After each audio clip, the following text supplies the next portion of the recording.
and I just had a cake. That's good for you, but not for your weight. I know, but it was a good cake. It's surprisingly refreshing to get back to the old episodes, So I really encourage everyone to try some of these, like the ones that we link to in the show notes, because over there we're not that bad,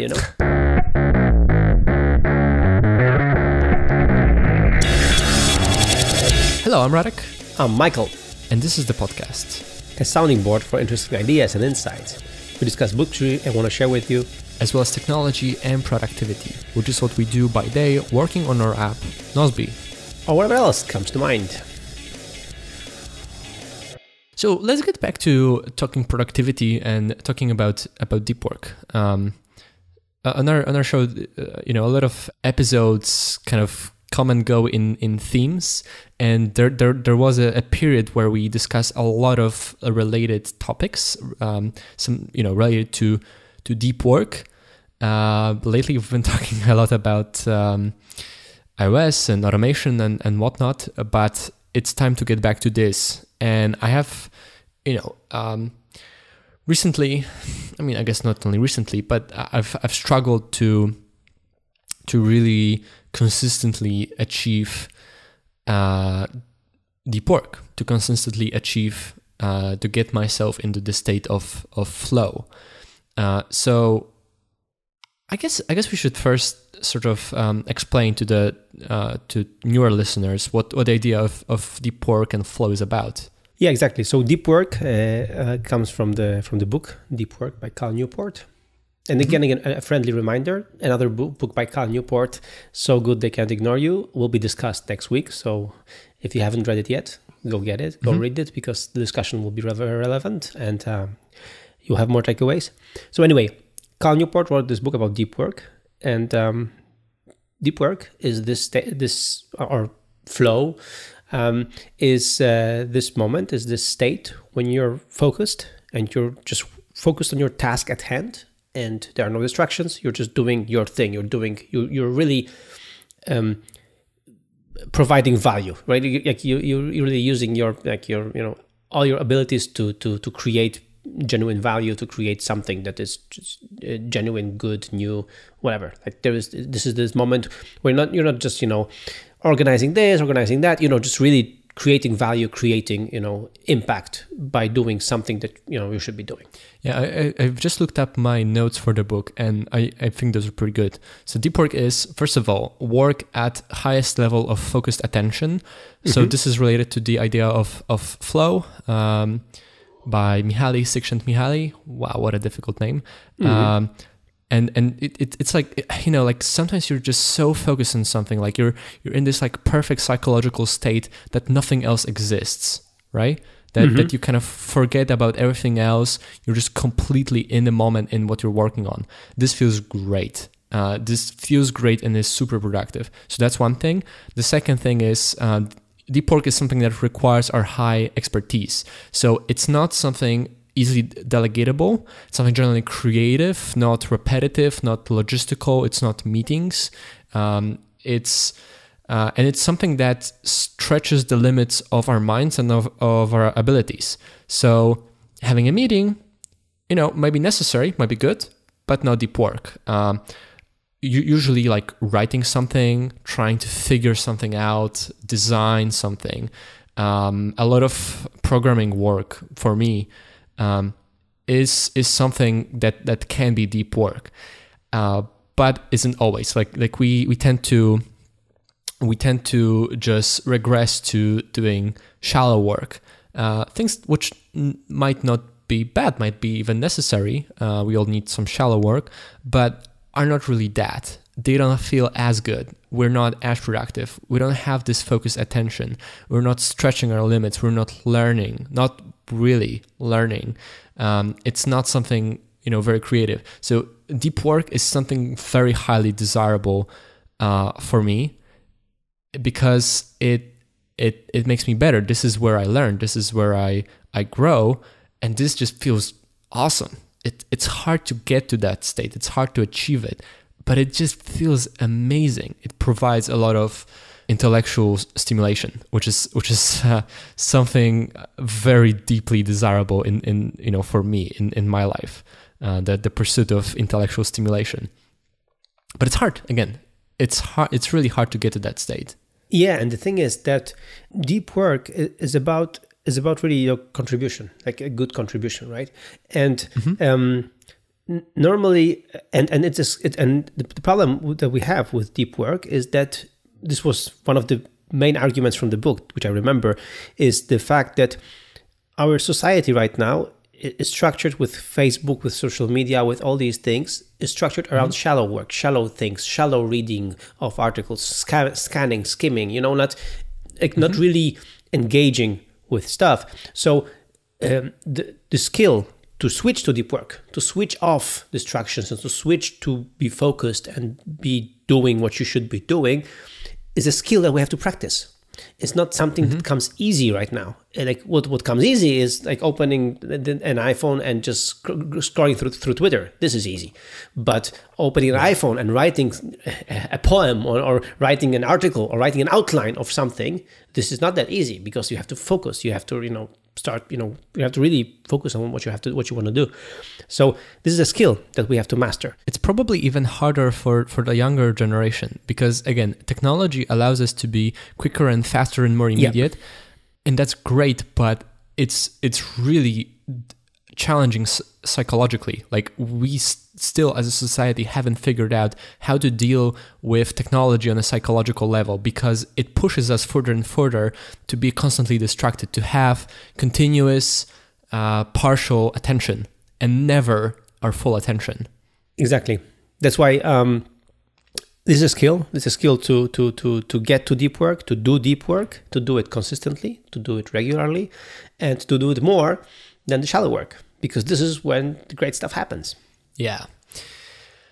But how do we actually get there, right? That's always been the big question, because we all know, or you and I know, how it feels. Like we hit it sometimes, and when we do, it's great. But it's like getting to that consistently. Not sometimes, not when we're having just an amazing day once every 2 weeks, or just like for an hour one day before everything comes crashing. It's really hard. The book had a lot of thoughts about it.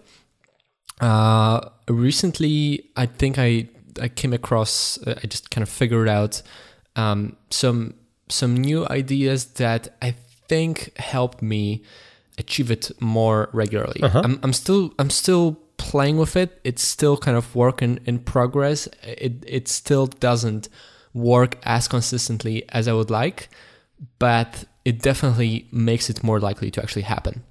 Okay, tell me. So the most important thing, and this is something I've noticed a long time ago about myself, is that the thing that most consistently determines, or is most consistently correlated with how well I feel about the day overall, and and also how productive I am during the day overall, is how well I start the day. If I start the day well, it usually, not always, usually all just continues going well. If I wake up too late, haven't had enough sleep, started the day by browsing Twitter, got breakfast which didn't provide me with enough energy and ate it too late, and just started doing shallow work, then it's just impossible. It's very hard to get out of that and get to my kind of sort of fullest potential of attention and just having a great day of work. And if I start the day well, if I wake up early but well rested, go through my morning routine, which is why we've discussed it so many times and attempted it so many times and continue optimizing so much, is because it really works. Like if I actually go through it, I'm far more likely to have a great day's work and a great day overall. Still, sometimes it's like, I will do all of the right steps at the beginning, but then when I actually get to work, I start the day at work with the wrong things, with the things that don't lend themselves to deep work. So I might have done all of the things before that right. I might have not, succumbed to the shallowness and distraction of browsing Twitter, but then I get to work and I check out my Nozbe priorities, which might have some new tasks someone delegated to me. I just check out Slack if there's something that's important, and I just pick task which I might have planned before, but I take some task and I start working on it, and it's fine. It's much better if I didn't go through my morning routine, but I can't achieve deep work. And so I noticed that you really have to start the day with the right kind of task. So first of all, you have to plan it. You have to pre-decide what you're going to do, what you're going to start the day at work with. That's why I have my habit of planning the next day in advance, because if you don't have a plan, you're most likely to start, or I'm most likely to start with the wrong things. If at the end of the previous day, I decide on the plan, it's much better. So, this is key. Let me just, get back through this. So, and this is something I've been discussing on my webinar recently. The fact that all the geniuses, they had, for example, they had this crazy stuff. Some of the geniuses, they had the crazy stuff that they would wear the same clothing every day. The same type of clothing. They had, it was fresh and, cleaned every day, but you know what I'm saying? The same clothes, the same trousers, the same, Why? Because they didn't want to make the decision what to wear, right? That was the idea behind it. But actually, I don't think it's that necessary. What is necessary is, and for me, and this is a shorter trick, is that I already have my clothes ready for tomorrow today. Like in the evening, I prepare my clothes for tomorrow. So I'm doing my last. I'm using my last decision-making capabilities before going to sleep. Yeah, exactly. On the tasks for tomorrow and on the clothes for tomorrow, and I do the same for my daughters. So we prepare that every evening. If we don't, as you said, the next morning is going to be chaos. And again, you're using your decision making capabilities in the morning for stupid things, for deciding what to wear, which is really not that important. So and as you said, the same thing goes for tasks. If you wake up in the morning and you don't know what you're gonna do, you're gonna grab the candy. You're gonna take the Twitter. You're gonna take the Slack. You're gonna take the intellectual candy. Because it's easier this way. Because you have to decide what to do.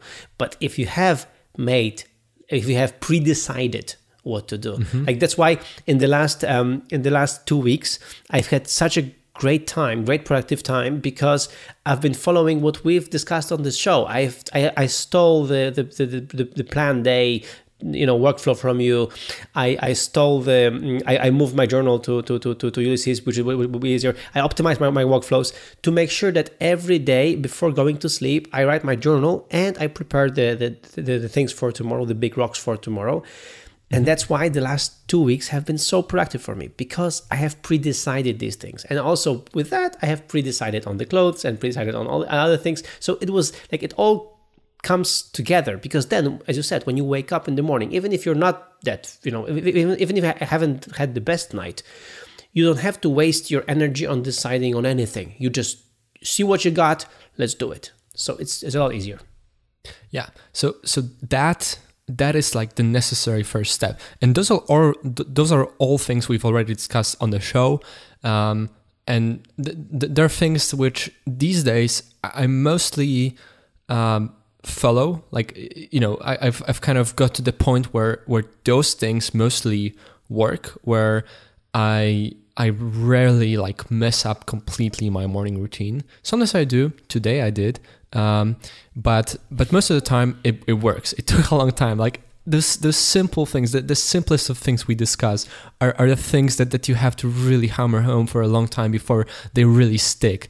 But so that's the basis.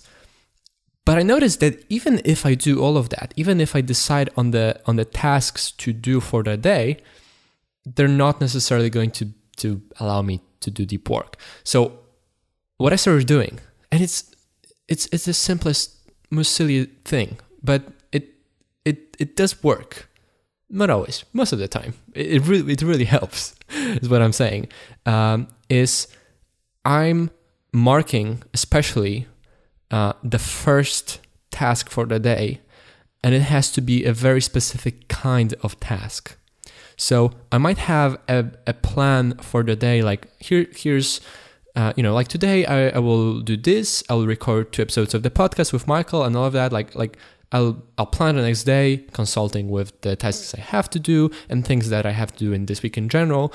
But I will also especially mark the very first task for the day, which has to have the traits that make it so that it lends itself to deep work. So first of all, it has to be hard, but not too hard. So you get into flow when you're challenged, but not when you're frustrated. If something is too hard, it's just you've just woken up. You have very little kind of decision-making capabilities, and you might have pre-decided on something. But if it's so hard, it's just going to really frustrate you, you won't achieve flow. Leave that for later in the day. But if it's mundane, if it's boring, if it's not challenging, if it doesn't stretch you, if it doesn't make you learn a little bit, you won't achieve deep work. And you don't start the day in a way that you do something that requires strong attention, because it's mundane, it's boring. You've done it 1,000 times. You're maybe doing some shallow work. You're maybe doing some simple thing, the most mundane of things. But that doesn't really stretch you. Leave that for later in the day. Ordering of the tasks in the day matters. Take something that hits just the right spot to make it sort of deep workable, so to speak. Second of all, it has to be concrete. It has to have a very obvious place to start. So a kind of task that I tend to procrastinate the most on are research kind of projects. Oh, yes. Like when I have to figure something out. Because by definition, you don't know what to do. Like the point of the task is to figure out. Yeah, the point of it is to figure out what to do. And when you've just woken up, you're not already kind of spun up. You're not already warmed up. It's really hard to start with that, because it might engage you later. Like once you get into it, you might get into deep work. Like those are some of my favorite projects when I get into them, but they're really hard to start. They're not good as the first task of the day. So try to pick the kind of task where you can already kind of map out in your mind, like, here's the first 2 things I have to start doing to do that. And I might not see the whole path. Like if I did, it probably wouldn't be very challenging, but I see the first thing to do. And that's the key, because it gives this little instant gratification that I've just woken up, I've gone through my morning routine, I sit down, and immediately I know what to do, and I do it, and it feels good. And so I don't have the urge to distract myself with Slack and Nozbe and Twitter because I'm doing it, right? But I need a place to start. It has to be concrete. Third of all, like in general, we discussed it, you have to start the day well, early. Like the morning routine matters. If you don't do it early enough, you won't achieve it. At least I'm not likely to. And you have to take care of your body. You have to have enough sleep. Like seriously, you need sleep 5 or 6 hours a day. Probably not enough. And by probably I mean surely not enough. And have good breakfast. Like start the day with good breakfast. Again, this is based on my experiences, but it's a silly thing. But so many times I've noticed how I don't feel that good at work. I'm not super productive. And then I realize, I haven't really eaten much in the morning. And I don't feel hungry, but I haven't really given my brain enough energy to do something challenging, right?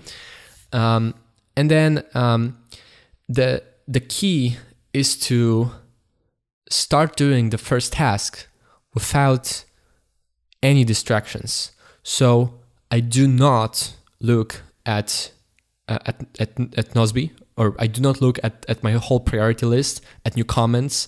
If I have like my notes for the task, I I mark my most important tasks with a most important task or MIT, or I call it frog category, and then I filter priority so that I only see that. No distractions. And I don't look at Slack, not even to see if someone like directly mentioned me. Even if it might be sort of important, it can wait at least an hour.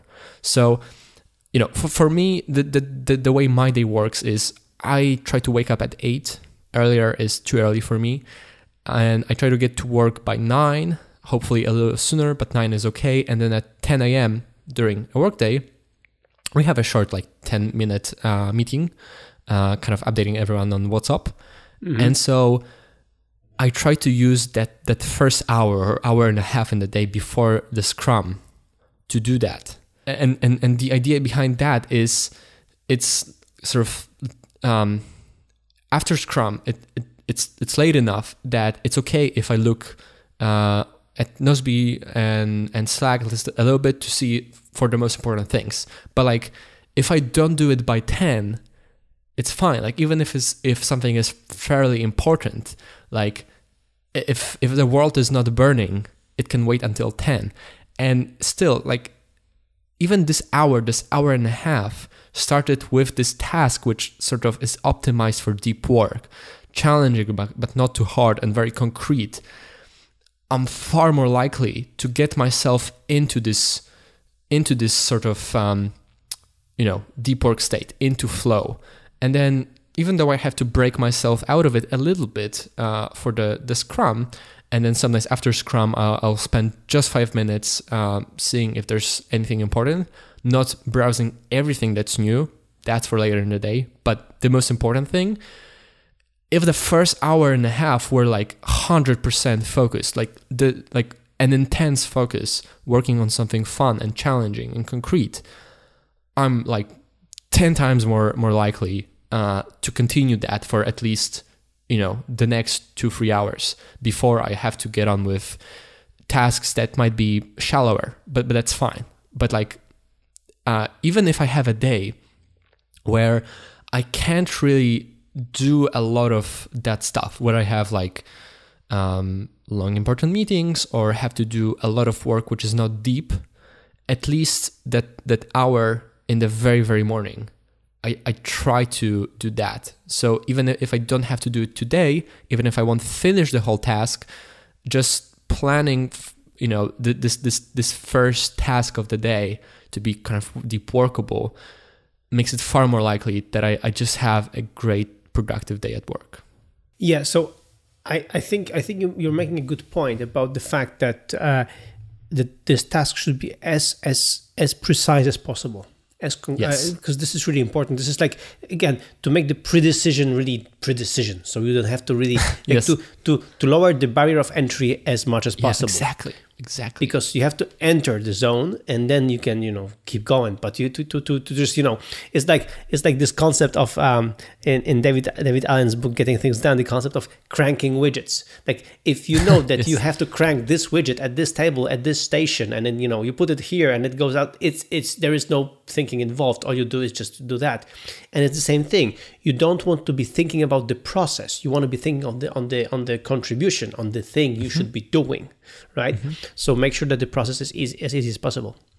So I think it's great. I think what you're saying is makes total sense, but it's still hard. Yeah, and of course. And recently I've had this additional epiphany. So something I can contribute here is the fact that I've had a few tasks that had to be done, and I had more or less prepared the stage for these tasks, but there were tasks that were not really sexy. They were not really tasks I wanted to really do. But as a CEO of the company, sometimes you have to do tasks which are just, administrative stuff, some contracts, things like, they are not really that sexy, but you have to do them anyway, right? And sometimes but in this case, they were deep work tasks. So they required my deeper thinking of this and preparation and, contribution. So I was procrastinating. I was moving them forward and forward, like changing the due date in Nozbe like all the time. So it was really bad. But and at some point, just people were asking for me, Michael, have you done that yet? Right? And then there's this moment like, they want this from me. Damn. So what happened was, as I discovered this new rule that that apparently works for me. So David Allen, again, in his book Getting Things Done, he has this 2-minute rule. So if something takes less than 2 minutes, do it now. Don't even write it down. Just the task or whatever. Just do it now. Yeah. And I totally get it. That's super useful, by the way. It's very useful. It's very useful. Just do it now, and that's it. And now I have a new one. It's called 2-hour rule. So, and the difference is that if I have a big task, a deep work task, and I'm just procrastinating on this, I'm just moving it forward. I don't want to just be doing it. I'm moving it, around to different dates or whatever. Then what I should do is like kind of force myself by just blocking the next 2 hours. Okay, Michael, the next 2 hours for this, just that, nothing else. And just do this one thing, just like from the book, one thing. Just do the one thing, just this task for the next 2 hours, nothing else. It helps to just turn off everything off, like try to turn off, like all other distraction and everything. And just give yourself this 2 hour space. And if you have that 2 hour space and you see on your calendar or, that you have the 2 hour space, this, by giving yourself, it's like you're creating the environment. Like you're saying, okay, these 2 hours, that's it. That's all I got, but that's all. That's what I have. Do it now in these 2 hours. It sets a stage again to do it. And even and recently, what I discovered that even though the task was was the one I didn't want to do, knowing that okay, I have just these 2 hours. After these 2 hours, I'm gonna be gone. I'm gonna be doing different thing. Just these 2 hours. Suck it up, Michael. And suddenly, this permission to have these 2 hours for this task creates an environment where you start doing it. And then this task, which I thought is going to take me half a day or a day, took me actually 2 hours or even less than 2 hours. Like I was just surprised that this putting this margin, this artificial margin, blocking this time, this 2 hour block,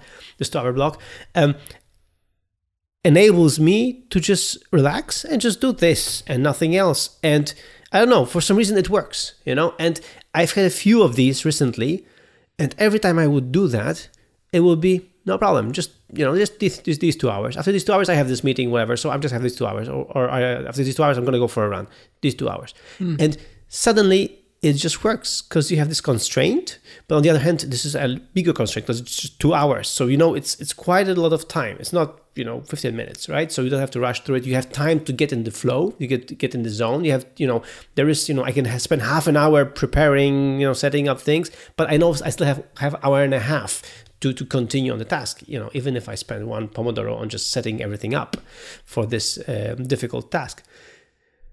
But really, it worked. I have an article on my blog about it. We'll link to it in the show note. But it really worked because over the last two weeks, I've moved several big things forward, which I couldn't move for the last 2 months, and I was so happy about it. And then what I realized is the 2 hours is roughly the time that you have to spend on a weekly review as well. So maybe this would be again another trick to force yourself to do a weekly review. I set the 2 hours, and after that, it's done. Just for me, this artificial 2 hour block made the trick as well. It set me, the stage to do it. I think the reason why it might be helpful is because it doesn't make you feel overwhelmed by the fact that it might take a very long time to do. It's like, even if it's really bad, it's just 2 hours. It's just quarter of the day. It's not that bad. But on the other hand, it's not like you have to really rush because 2 hours is enough time to warm up. So maybe that's the reason why it's helpful for you. Yeah, maybe. Mm-hmm. And I was actually just also thinking about the weekly review because the weekly review is another thing we have to get back to and revise because I also have some thoughts about that. But the part of weekly review where I review my tasks in Nozbe for work and planning the next week at work is something that tends to take me more time than I'm happy with, just because by the nature of it that I have to, look through a lot of data, look through a lot of tasks, it's easy to get distracted and start kind of going in different directions, like see a lot of things that, maybe comment that, maybe I'll ask someone about this thing, that thing, but it mostly just distracts me from going to the point I'm trying to achieve, which is to see that I have just the tasks I need and that I've reviewed, all of the things in a broader perspective, such that I have kind of a reasonable plan for the week. That I don't plan the week for the things that don't matter, but that are actually most important. And it's just like if it works well, I can do it in like 1.5 hours, a really good, thorough weekly review. But oftentimes it just gets mixed up with 1,000 distractions and takes me half the day, half of Friday, which is silly, right? And like makes me feel very unproductive. Even if among those tiny little things, I've done a lot of like things which might be shallow, but I've achieved something. It just feels bad to be so all over the place. And I wonder about that. Maybe your tip is helpful to kind of artificially like block that I have to do it in 2 hours.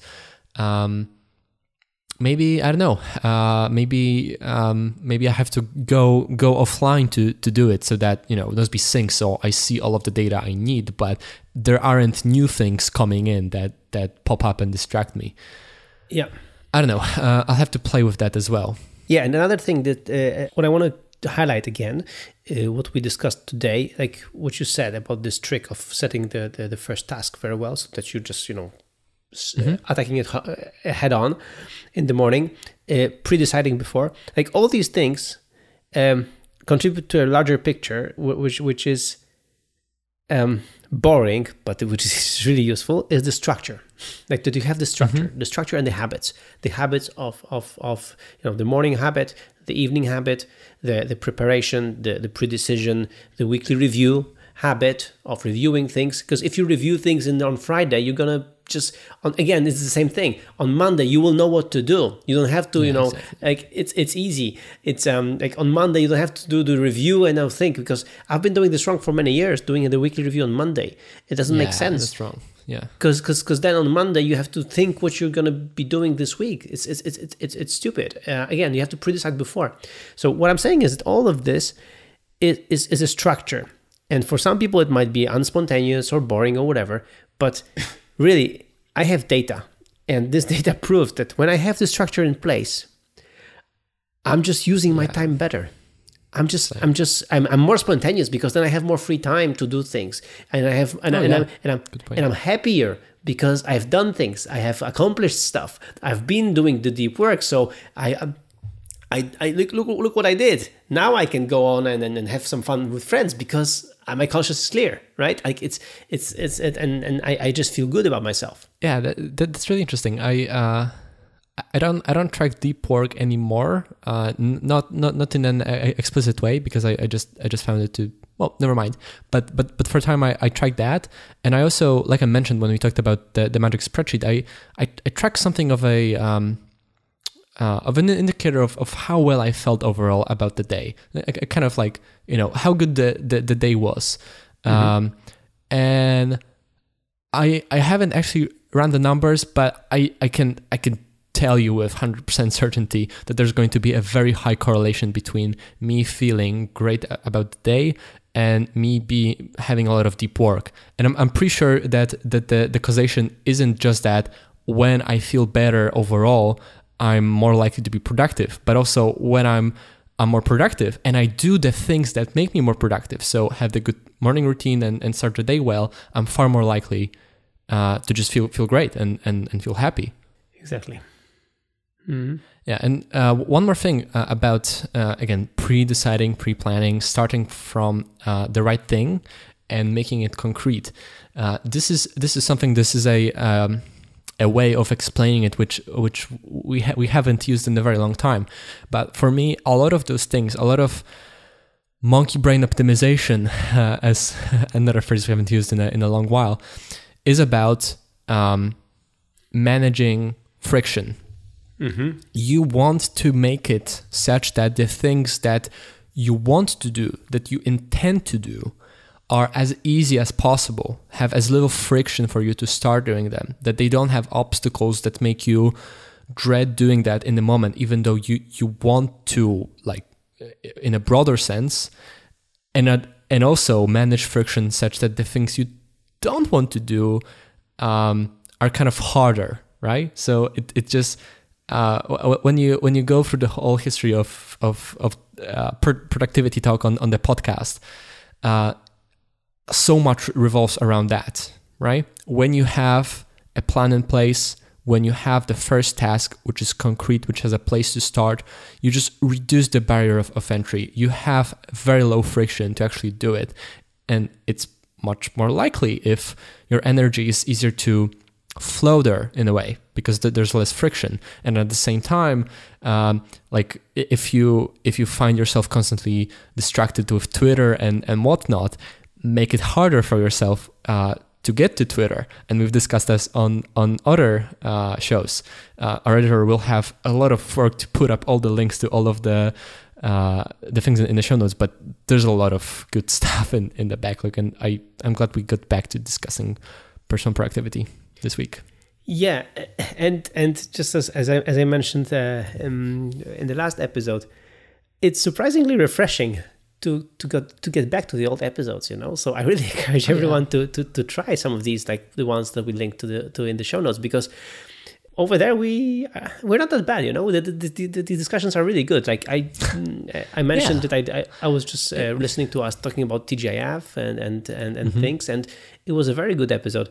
So I encourage you to check them out. But last thing I want to say about all this is that this all makes sense now with, for example, the automation that we are doing, you know, all these things, like as you said, reducing the friction, the barrier of entry. Yes. Because if you do that, and especially there is something genuine about like automation, for example. What I like about the automation things that we've discussed is that you see your computer doing things for you. And it's kind of, I don't know, it's, or the iPad or the iPhone. Like it's so, like, things are happening, you know, and then it brings you some pleasure, and then you just give your input is needed, and then the thing continues. Like, this is like this rewarding experience. And I think this is, what I'm saying is that this might be one of the keys for us to having successful morning and evening routines, if they are properly designed and if they happen semi-automatically. Because then they really happen. That's actually a very interesting point, because a lot of automation that is discussed on the web revolves around, doing repetitive tasks like work things. And you automate that, you invest time up front to save time in longer term. And I have things like that, and it's true. But also automation is around reducing frustration. It's just annoying to do things over and over. Even if I will never... in a direct way save time on it, I still want to do it. But it's really interesting that some of the automation and automation tools we use, like for my workflow for planning the next day, seeing today's plan and the week's plan, and adding to my Magic spreadsheet, are not really about saving time per se, because it's like the act of doing that takes time nonetheless. It's about reducing friction, making it as simple as possible to do the thing that then makes it far more likely that I'm just a sane, useful person to the society, and not waste my time doing shallow things which I'm not satisfied with.